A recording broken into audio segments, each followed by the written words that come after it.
nom du Père, et du Fils, et du Saint-Esprit. Amen.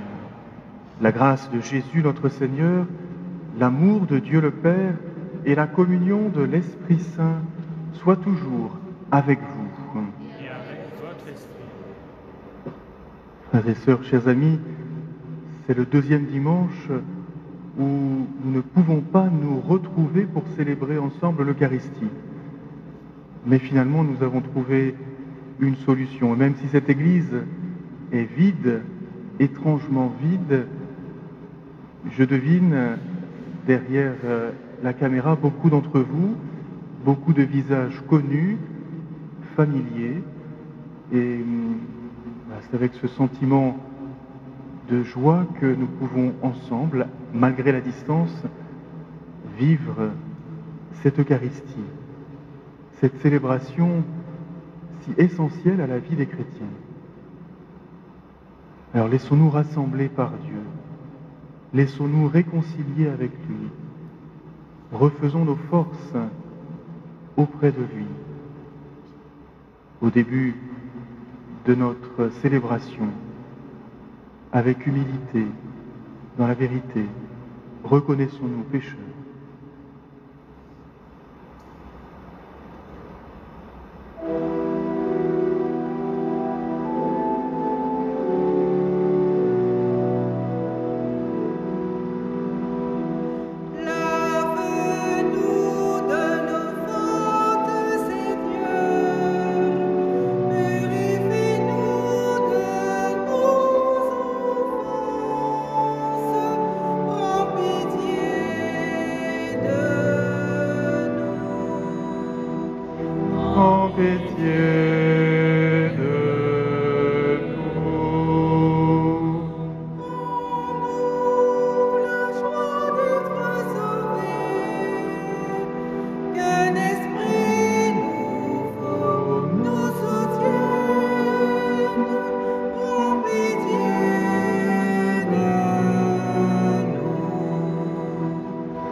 Que Dieu Tout-Puissant nous fasse miséricorde, qu'il nous pardonne nos péchés et nous conduise à la vie éternelle.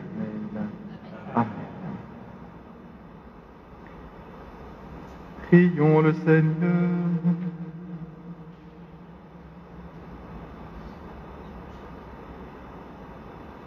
Dieu qui a réconcilié avec toi toute l'humanité, en lui donnant ton propre Fils, augmente la foi du peuple chrétien, pour qu'il se hâte avec amour au-devant des fêtes pascales qui approchent. Par Jésus-Christ, ton Fils, notre Seigneur et notre Dieu, qui règne avec toi et le Saint-Esprit, maintenant et pour les siècles des siècles. Amen.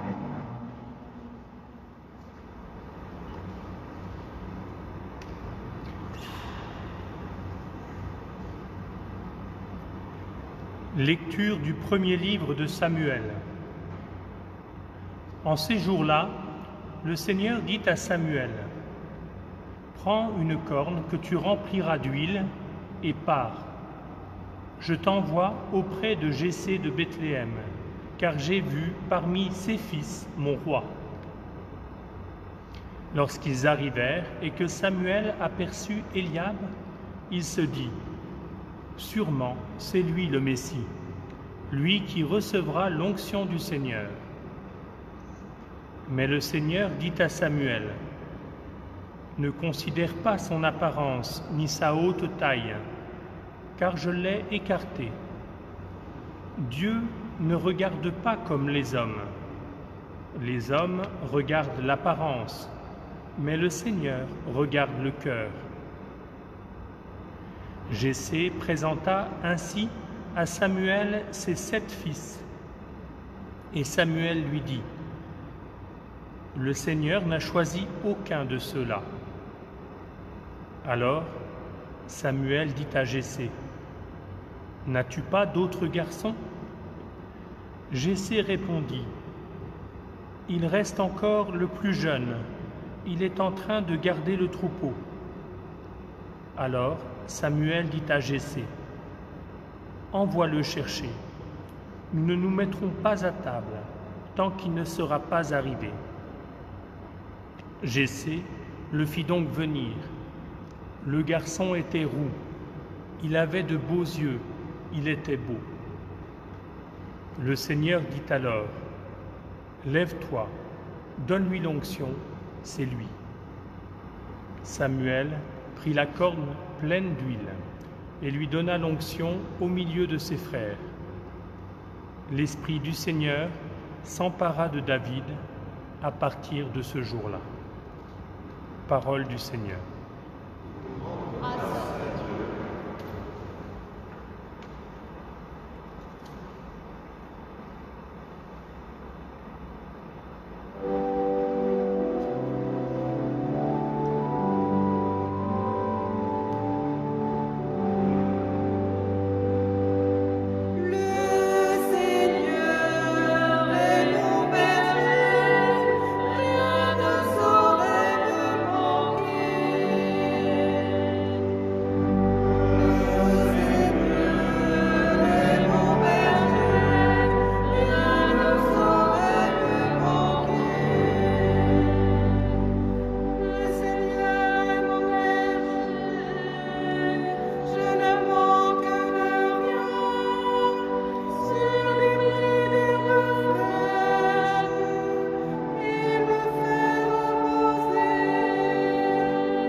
Lecture de la lettre de saint Paul apôtre aux Éphésiens.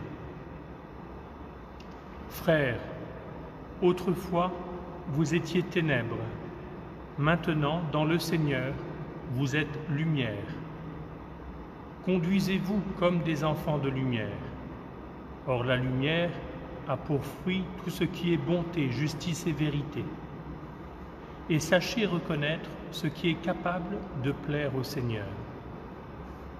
Ne prenez aucune part aux activités des ténèbres. Elles ne produisent rien de bon. Démasquez-les plutôt. Ce que ces gens-là font en cachette, on a honte même d'en parler. Mais tout ce qui est démasqué est rendu manifeste par la lumière. et tout ce qui devient manifeste est lumière.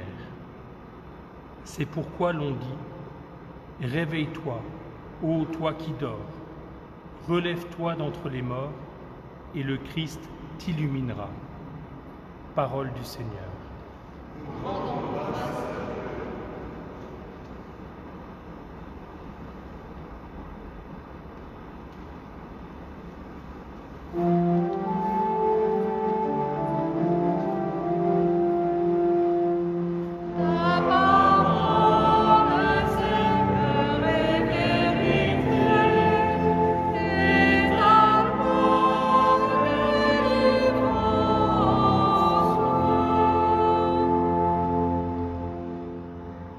Je suis la lumière du monde, dit le Seigneur. Celui qui me suit aura la lumière de la vie. Ta parole, Seigneur, est vérité, et ta loi délivrance. Le Seigneur soit avec vous. Et avec Évangile de Jésus-Christ selon saint Jean. gloire à toi, Seigneur. En ce temps-là, en sortant du temple, Jésus vit sur son passage un homme aveugle de naissance. Ses disciples l'interrogèrent. « Rabbi, qui a péché, lui ou ses parents, pour qu'il soit né aveugle ?» Jésus lui répondit, « Ni lui, ni ses parents n'ont péché, mais c'était pour que les œuvres de Dieu se manifestent en lui. Il nous faut travailler aux œuvres de celui qui m'a envoyé, tant qu'il fait jour.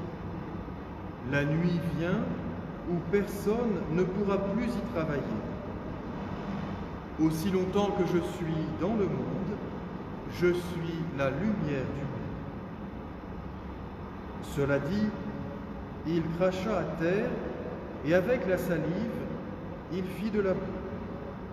Puis il appliqua la boue sur les yeux de l'aveugle et lui dit, « Va te laver à la piscine de Siloé. » Ce nom se traduit « envoyé ». L'aveugle y alla donc et il se lava. Quand il revint, il voyait. Ses voisins et ceux qui l'avaient observé auparavant, car il était mendiant, dirent alors, « N'est-ce pas celui qui se tenait là pour mendier ?» Les uns disaient, « C'est lui ». Les autres disaient, « Pas du tout, c'est quelqu'un qui lui ressemble. » Mais lui disait, « C'est bien moi. » Et on lui demandait alors, « Comment tes yeux se sont-ils ouverts ?» Il répondit, « L'homme qu'on appelle Jésus a fait de la boue, et il me l'a appliqué sur les yeux. Et il m'a dit, « Va à Siloé et lave-toi. » J'y suis donc allé, et je me suis lavé. Alors j'ai vu. Ils lui dirent, « Et lui, où est-il » Il répondit, « Je ne sais pas. » On l'amène aux pharisiens, lui l'ancien aveugle. Or, c'était un jour de sabbat que Jésus avait fait de la boue et lui avait ouvert les yeux. À leur tour, les pharisiens lui demandaient comment il pouvait voir. Il leur répondit, « Il m'a mis de la boue sur les yeux, je me suis lavé et je vois. » Parmi les pharisiens, certains disaient, « Cet homme-là n'est pas de Dieu, puisqu'il n'observe pas le repos du sabbat. » D'autres disaient, « Comment un homme pécheur peut-il accomplir des signes pareils ?» Ainsi donc, ils étaient divisés. Alors il s'adresse de nouveau à l'aveugle. « Et toi, que dis-tu de lui, puisqu'il t'a ouvert les yeux ?» Il dit, « c'est un prophète. » Or les Juifs ne voulaient pas croire que cet homme avait été aveugle et que maintenant il pouvait voir. C'est pourquoi ils convoquèrent ses parents et leur demandèrent: « Cet homme est bien votre fils, et vous dites qu'il est né aveugle? Comment se fait-il qu'à présent il voit ?» Les parents répondirent: « Nous savons bien que c'est notre fils et qu'il est né aveugle. Mais comment peut-il voir maintenant? Nous ne le savons pas. Et qui lui a ouvert les yeux? Nous ne le savons pas non plus. Interrogez-le. Il est assez grand pour s'expliquer. » Ses parents parlaient ainsi parce qu'ils avaient peur des Juifs. En effet, ceux-ci s'étaient déjà mis d'accord pour exclure de leurs assemblées tous ceux qui déclareraient publiquement que Jésus est le Christ. Voilà pourquoi les parents avaient dit: « Il est assez grand, interrogez-le. » Pour la seconde fois, les pharisiens convoquèrent l'homme qui avait été aveugle et lui dirent: « Rends gloire à Dieu. Nous savons, nous, que cet homme est un pécheur. » Il répondit: « Est-ce un pécheur? Je n'en sais rien. Mais il y a une chose que je sais. J'étais aveugle et à présent je vois. » Ils lui dirent alors: « Comment a-t-il fait pour t'ouvrir les yeux ?» Il leur répondit: « Je vous l'ai déjà dit, et vous n'avez pas écouté. Pourquoi voulez-vous m'entendre encore une fois? Serait-ce que vous voulez vous aussi devenir ses disciples ?» Ils se mirent à l'injurier. « C'est toi qui es son disciple. Nous, c'est de Moïse que nous sommes les disciples. Nous savons que Dieu a parlé à Moïse. Mais celui-là, nous ne savons pas d'où il est. » L'homme leur répondit: « Voilà bien ce qui est étonnant. Vous ne savez pas d'où il est, et pourtant il m'a ouvert les yeux. Dieu, nous le savons, n'exauce pas les pécheurs. Mais si quelqu'un l'honore et fait sa volonté, il l'exauce. Jamais encore on n'avait entendu dire que quelqu'un ait ouvert les yeux à un aveugle de naissance. Si lui n'était pas Dieu, il ne pourrait rien faire. » Ils répliquèrent: « Tu es tout entier dans le péché depuis ta naissance, et tu nous fais la leçon. » Et ils le jetèrent dehors. Jésus apprit qu'il l'avait jeté dehors. Il le retrouva et lui dit: « Crois-tu au Fils de l'homme » Il répondit: « Et qui est-il, Seigneur, pour que je croie en lui ?» Jésus lui dit: « Tu le vois, et c'est lui qui te parle. » Il dit: « Je crois, Seigneur. » Et il se prosterna devant lui. Jésus dit alors: « Je suis venu en ce monde pour rendre un jugement, que ceux qui ne voient pas puissent voir, et que ceux qui voient deviennent aveugles. » Parmi les pharisiens, ceux qui étaient avec lui entendirent ces paroles et lui dirent: « Serions-nous aveugles, nous aussi ?»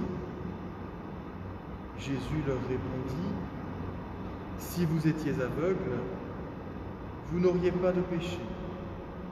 Mais du moment que vous dites « Nous voyons », votre péché demeure. » Acclamons la parole de Dieu.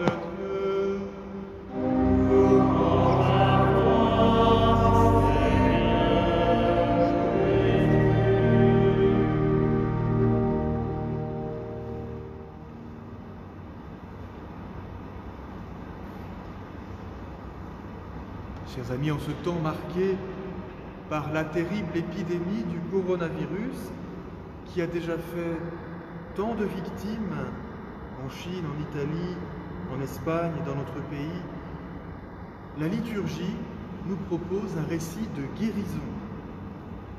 Un aveugle de naissance qui se trouvait à proximité du temple de Jérusalem, sur le chemin de Jésus, a retrouvé la vue. Il s'agit d'un grand miracle, même si la description qu'en fait Saint Jean est pour le moins déroutante. Jésus a fait de la boue, qu'il a appliquée sur les yeux de l'aveugle. Il a envoyé ce dernier se laver à la piscine de Siloé, là où tant de malades se rendaient dans l'espoir d'une guérison. Et là-bas, cet homme a retrouvé la vue. Tout ceci est un peu trop simple, pensent les contradicteurs de Jésus. Dans cet évangile, il y a de nombreuses personnes, vraiment de nombreuses personnes qui sont prêtes à ne pas croire, à ne pas vouloir croire à cette guérison. Les pharisiens ouvrent une pseudo-enquête pour démontrer que la guérison n'a pas lieu. Le témoignage de l'intéressé, les propos de ses parents n'importe guère pour ceux qui ne veulent pas croire. Pour eux, l'affaire est classée. Il s'agit d'une supercherie.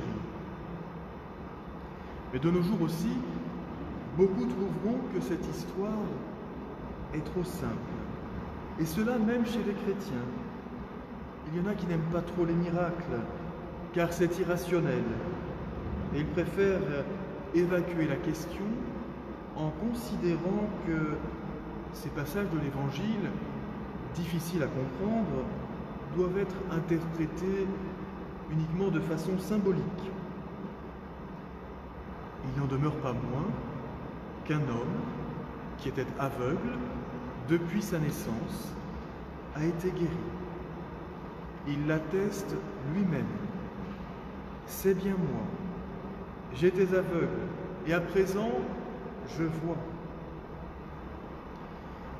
De nos jours encore, l'incrédulité et la suspicion sont très répandues.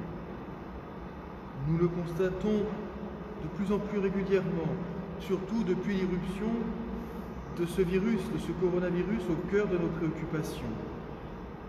Des rumeurs, des fake news sont propagées à grande échelle pour instiller de fausses idées, pour déformer la réalité.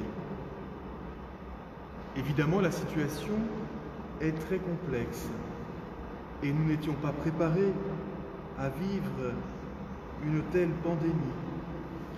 Les scientifiques eux-mêmes n'y voient pas bien clair. Ils cherchent.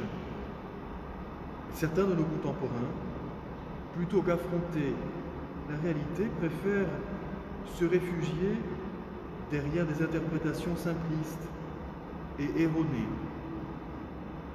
Ils n'ont pas la patience nécessaire pour comprendre. Et c'est sans doute l'un des problèmes de ceux qui ont assisté à la guérison de l'aveugle. La vérité de cette guérison blesse leur orgueil, elle fait chanceler leur autorité supposée.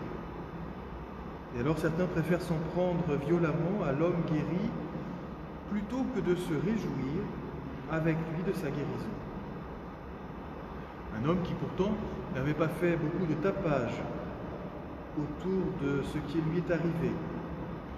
Au contraire, l'aveugle avait manifestement besoin de mieux comprendre ce qui lui est arrivé. Il avait rencontré Jésus de façon inattendue, il ne le connaissait pas bien, et paradoxalement, la controverse avec les pharisiens l'aide à prendre conscience de ce qu'il a vécu. L'hostilité qu'il rencontre contribue à forger sa foi. Cette grâce qu'il a obtenue, de qui peut-elle venir si ce n'est de Dieu? À Jésus qui l'interroge, L'aveugle répond, je crois. Cet homme a suivi le chemin patient de la foi. Il a fait ce que Jésus lui commandait. Il est allé à la piscine de Siloé, puis il a écouté son cœur et il a découvert le don de la foi. Oui, frères et sœurs, l'aveugle, aujourd'hui, l'aveugle guéri, nous montre l'exemple. Nous aimerions tout comprendre rapidement, nous aimerions que Dieu se révèle à nous de façon plus directe, plus éclatante, mais il nous faut, comme cet homme, nous laisser éclairer peu à peu par la douce lumière de Jésus. Il nous faut apprendre la patience de la foi. À plusieurs reprises, dans l'Évangile, Jésus dit à ses disciples, « Vous comprendrez plus tard ». Cela suppose d'accepter de faire du chemin avec lui et d'accueillir jour après jour sa lumière. Précisément en ces temps de crise, nous avons grand besoin de lumière. La crise que nous vivons s'inscrit dans le temps du carême, mais nous sentons qu'elle se prolongera certainement au-delà, et même que nous risquons cette année de devoir célébrer Pâques à la Pentecôte. Alors sans doute, y a-t-il des conversions à vivre? Tout d'abord, une conversion à la patience. Dieu seul sait quand nous pourrons retrouver notre liberté d'aller et venir, quand nous pourrons reprendre nos activités habituelles. Nous voilà devenus pauvres, nous qui pensions être maîtres de nos vies. Nous sommes contraints de vivre dans l'attente et dans l'incertitude. Demandons aujourd'hui au Seigneur de nous enseigner la patience, qui nous aide à faire le chemin qu'a parcouru l'aveugle pour être guéri et pour reconnaître en Jésus le Christ. Notre conversion à vivre en ces jours est celle qui nous tournera vers le prochain. Le virus qui nous affecte nous redit de façon dramatique que notre monde est devenu un village. Dresser des murs ou des frontières est inutile. Nous sommes vraiment tous dans la même barque, ou bien tous dans le même immeuble, confinés dans un même immeuble. Les mesures qui nous sont imposées ne visent pas à nous protéger contre les autres, mais à nous protéger les uns les autres. Alors il est important, en ces jours, de redécouvrir la notion du prochain, ce prochain que Jésus nous demande d'aimer. Déjà, beaucoup de propositions d'entraide ont été exprimées, et je suis sûr qu'en ces jours, nous pourrons aller plus loin. En nous connaissant mieux, en connaissant mieux nos voisins, nous pourrons être plus attentifs aux attentes, aux besoins de notre prochain. Il n'y a pas de confinement pour la charité. Et puis, une autre conversion encore à la prière, puisque nous sommes chacun chez nous, notre ville est plongée dans un grand silence. Mais Dieu est présent. Habitons le silence qui plane sur notre ville en nous tournant vers le Seigneur dans la prière. Nous pouvons bien sûr lui confier tous ceux qui nous sont chers et à qui nous ne pourrons plus rendre visite. Nous pouvons lui confier les malades, ceux qui sont hospitalisés dans un état grave, les médecins et tous les professionnels de santé, nos gouvernants également. Demandons au Seigneur d'éclairer chacun, d'éclairer nos cœurs, afin de mieux comprendre comment vivre ce temps. Oui, tandis que notre monde est plongé dans les ténèbres, Demandons au Seigneur la grâce de la lumière.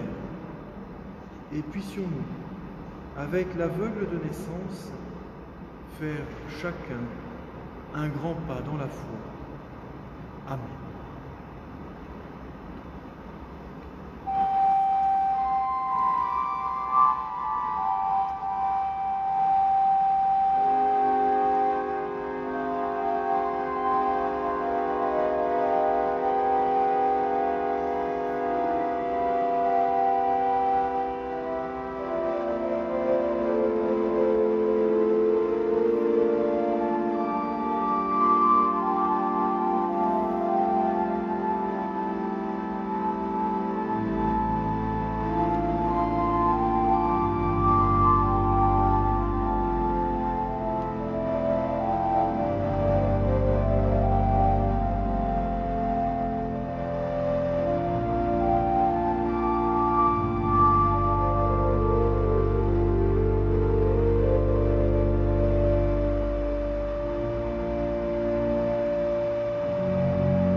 Ensemble, professons notre foi.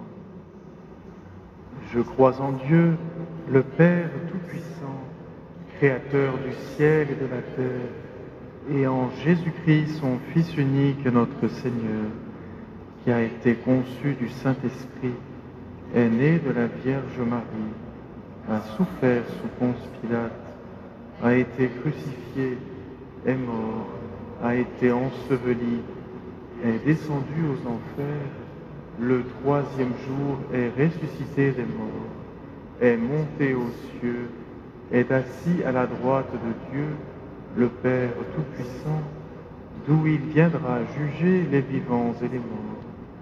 Je crois en l'Esprit Saint, à la Sainte Église catholique, à la communion des saints, à la rémission des péchés, à la résurrection de la chair, à la vie éternelle. Amen.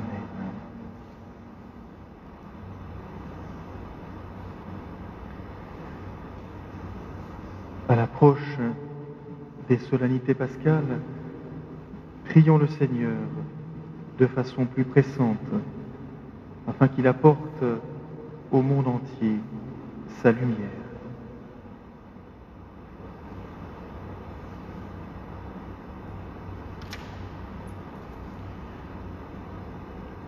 Donne ta lumière, Seigneur, à toutes celles et ceux qui ont une responsabilité importante sur notre planète. Qu'en ce temps de crise, ils ne recherchent pas leur intérêt, mais l'obsession de protéger le plus faible et le plus vulnérable. Seigneur, nous t'en prions.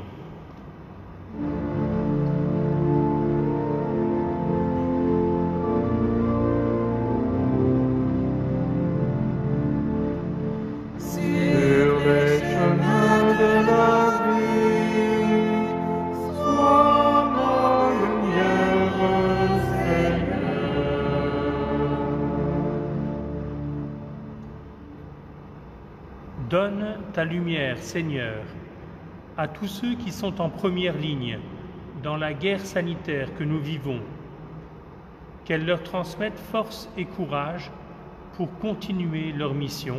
Seigneur, nous t'en prions. Sur les chemins de la vie, sois ma lumière, Seigneur. Donne ta lumière, Seigneur, aux plus fragiles d'entre nous, aux malades et à tous ceux qui les soignent et les accompagnent. Qu'elle leur apporte réconfort et espérance. Seigneur, nous t'en prions.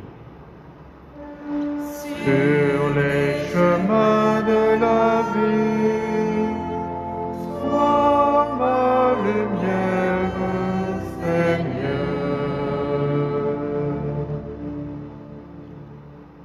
Donne ta lumière, Seigneur, à ceux qui ont choisi de te suivre et de porter inlassablement ta parole, qu'en ce temps de confinement, ils puissent continuer à diffuser ton message d'amour et de miséricorde. Seigneur, nous t'en prions. Sur les chemins de la vie, sois ma lumière, Seigneur.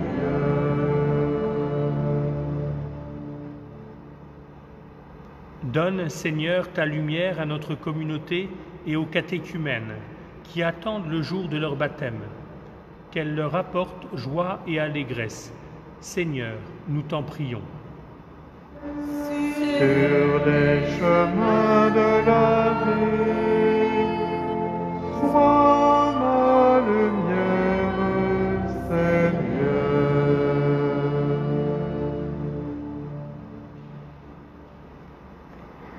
Regarde avec bonté, Seigneur, le peuple qui se confie en ta miséricorde, et comme il ne peut subsister sans toi, soutiens-le maintenant de tes bienfaits, pour qu'il progresse jusqu'à l'éternité. Par Jésus le Christ, notre Seigneur. Amen.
Prions ensemble au moment d'offrir le sacrifice de toute l'Église.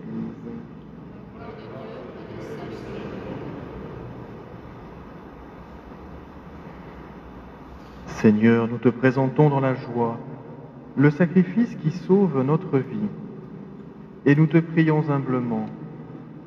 Accorde-nous de le célébrer avec respect et de savoir l'offrir pour le salut du monde. Par Jésus le Christ, notre Seigneur. Amen. Le Seigneur soit avec vous.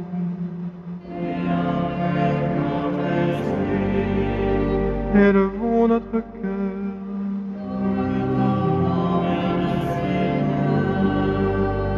Rendons grâce au Seigneur notre Dieu.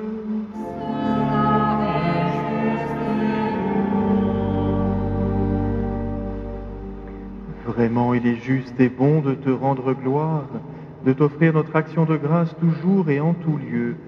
À toi, Père très saint, Dieu éternel et tout-puissant, par le Christ notre Seigneur. En prenant la condition humaine, il a guidé vers la lumière de la foi l'humanité qui s'en allait dans les ténèbres. Et par le bain qui fait renaître, il a donné aux hommes nés dans le péché de devenir vraiment fils de Dieu. Voilà pourquoi le ciel et la terre t'adorent. Ils te chantent leur hymne toujours nouvelle. Et nous-mêmes, unissant notre voix à celle des anges, nous t'acclamons.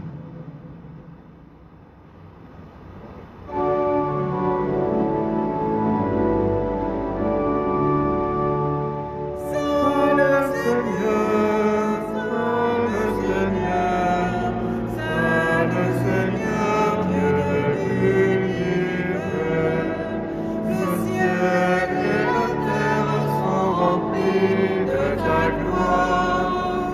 Hosanna, Hosanna, au plus haut des cieux. Béni soit celui qui vient au nom du Seigneur. Hosanna, Hosanna, au plus haut des cieux. Saint le Seigneur, Saint le Seigneur, Saint le Seigneur, gloire à notre Dieu.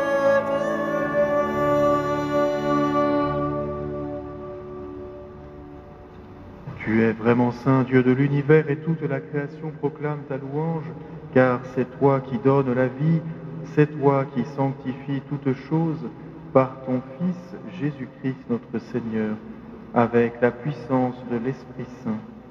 Et tu ne cesses de rassembler ton peuple, afin qu'il te présente partout dans le monde une offrande pure.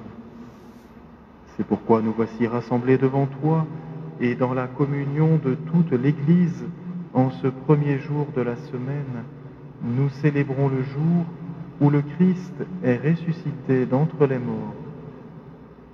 Par lui que tu as élevé à ta droite, Dieu Tout-Puissant, nous te supplions de consacrer toi-même les offrandes que nous apportons.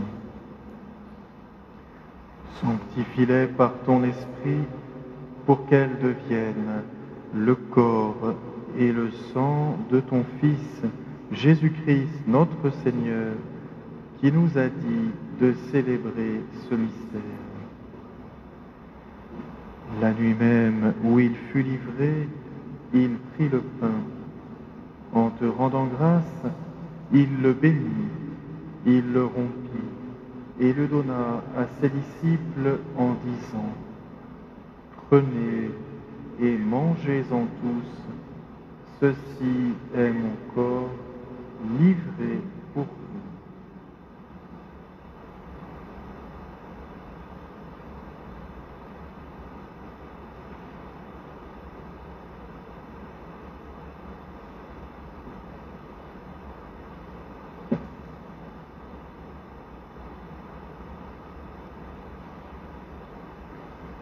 De même, à la fin du repas, il prit la coupe. En te rendant grâce, il la bénit et la donna à ses disciples en disant : Prenez et buvez-en tous, car ceci est la coupe de mon sang, le sang de l'alliance nouvelle et éternelle, qui sera versé pour vous et pour la multitude en rémission des péchés. Vous ferez cela en mémoire de moi.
En mémoire de ton Fils, de sa passion qui nous sauve, de sa glorieuse résurrection et de son ascension dans le ciel, alors que nous attendons son dernier avènement, nous présentons cette offrande vivante et sainte pour te rendre grâce.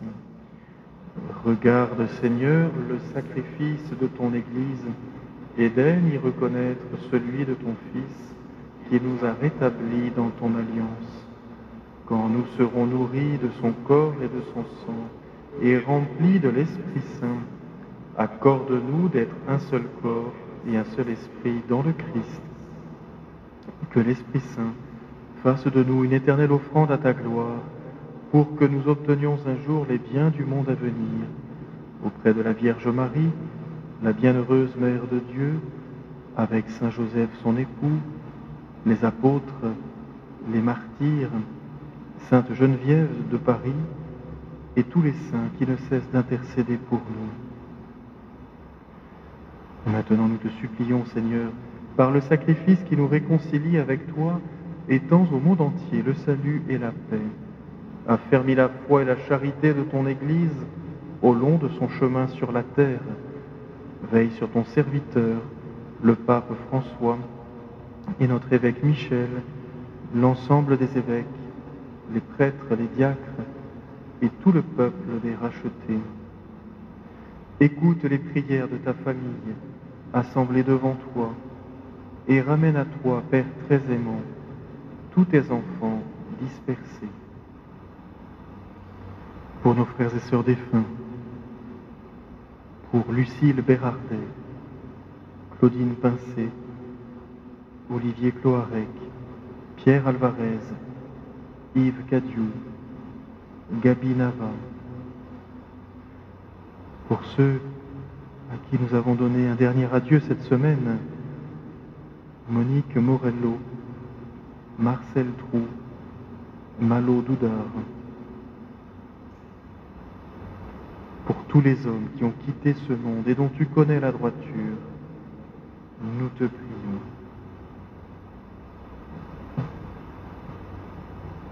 Reçois-les dans ton royaume, où nous espérons être comblés de ta gloire, tous ensemble et pour l'éternité, par le Christ notre Seigneur, par qui tu donnes au monde toute grâce et tout bien.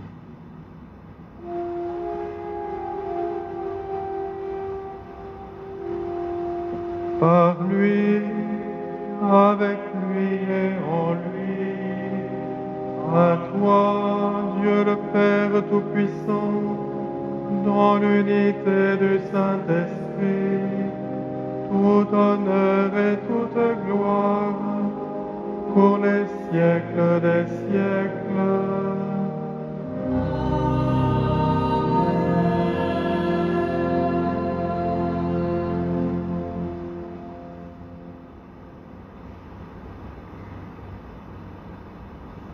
Unis à travers les réseaux, unis par l'Esprit Saint, tournons-nous vers Dieu et adressons-lui la prière que Jésus nous a enseignée. Notre Père qui es aux cieux, que ton nom soit sanctifié, que ton règne vienne, que ta volonté soit faite sur la terre comme au ciel. Donne-nous aujourd'hui notre pain de ce jour. Pardonne-nous nos offenses, comme nous pardonnons aussi à ceux qui nous ont offensés. Et ne nous laisse pas entrer en tentation, mais délivre-nous du mal. Délivre-nous de tout mal, Seigneur, et donne la paix à notre temps.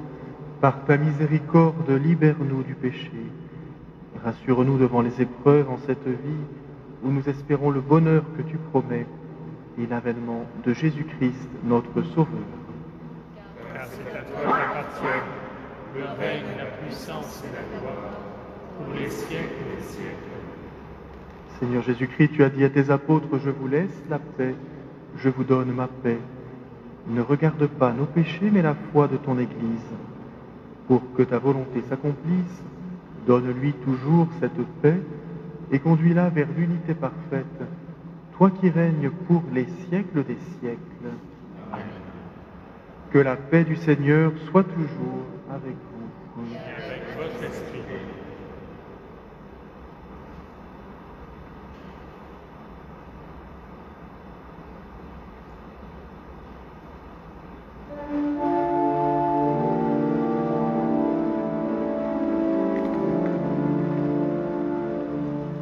Agneau de Dieu, qui enlève le péché du monde,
Heureux les invités au repas du Seigneur. Voici l'agneau de Dieu qui enlève le péché du monde. Seigneur, je ne suis pas digne de te recevoir, mais dis seulement une parole et je serai guéri.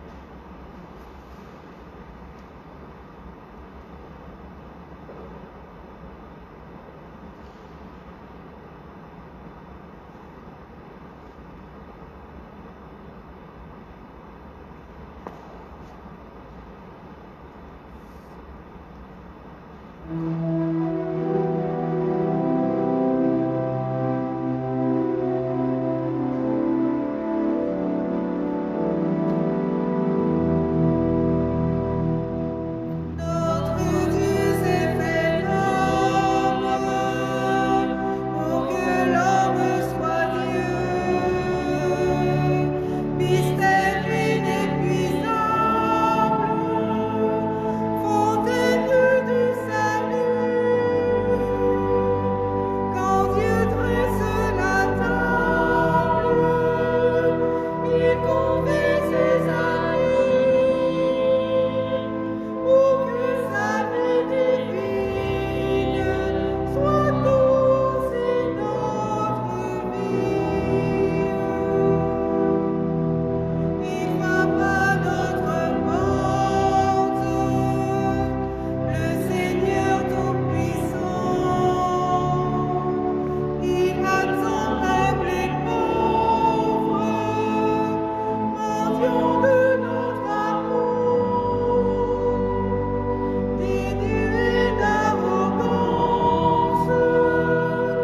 sous l'aspect de ce pain, il se donne en offrande pour demeurer en nous.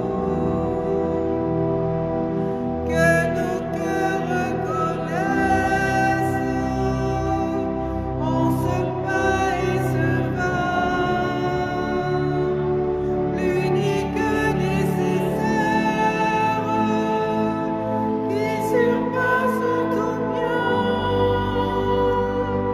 Ce que nos yeux contemplent, sans beauté ni éclat, c'est l'amour qui s'abaisse et nous élève à lui.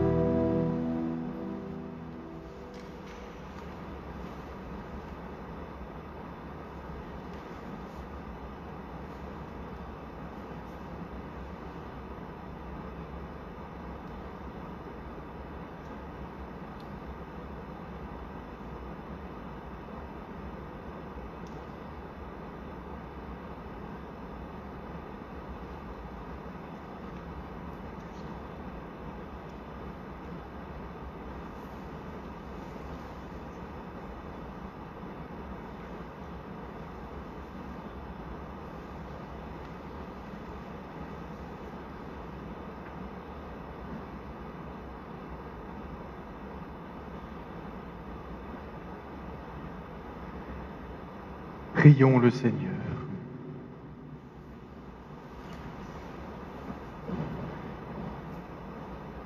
Dieu qui éclaire tout homme venant dans ce monde, illumine nos cœurs par la clarté de ta grâce, afin que toutes nos pensées soient dignes de toi et notre amour de plus en plus sincère.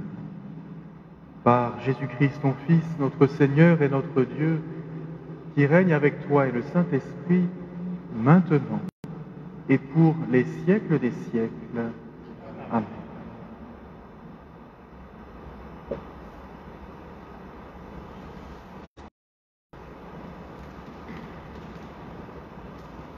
Le groupe Kumbaya, le mercredi, mercredi soir, tous les 15 jours, à proposer un petit feuillet que vous pourrez bientôt télécharger sur le site de la paroisse pour vivre en famille ou de chez vous cette prière en l'honneur de Marie. Avant de vous donner la bénédiction, je vais reprendre une petite formule qui était celle de mon prédécesseur, le Père Didier. Il avait l'habitude de dire « bon dimanche à la maison ». Je crois que la formule est de circonstance, puisqu'il nous est demandé de rester à la maison, de ne pas aller au bois de Vincennes, ou au cinéma, ou chez des grands-parents, chez des amis. Donc je vous souhaite à chacun une bonne journée à la maison, une bonne journée ensemble, en vous invitant une fois encore à prendre soin les uns des autres, à avoir le souci des voisins, voisines, à prendre des nouvelles. Voilà, demandons sur nous tous la bénédiction du Seigneur. Le Seigneur soit avec vous. Et avec ton esprit. Que Dieu Tout-Puissant vous bénisse, le Père, le Fils et le Saint-Esprit.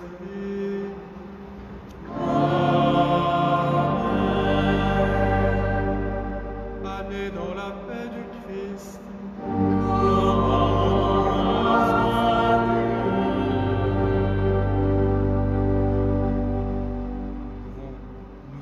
Vers la Vierge Marie, lui chanter notre prière.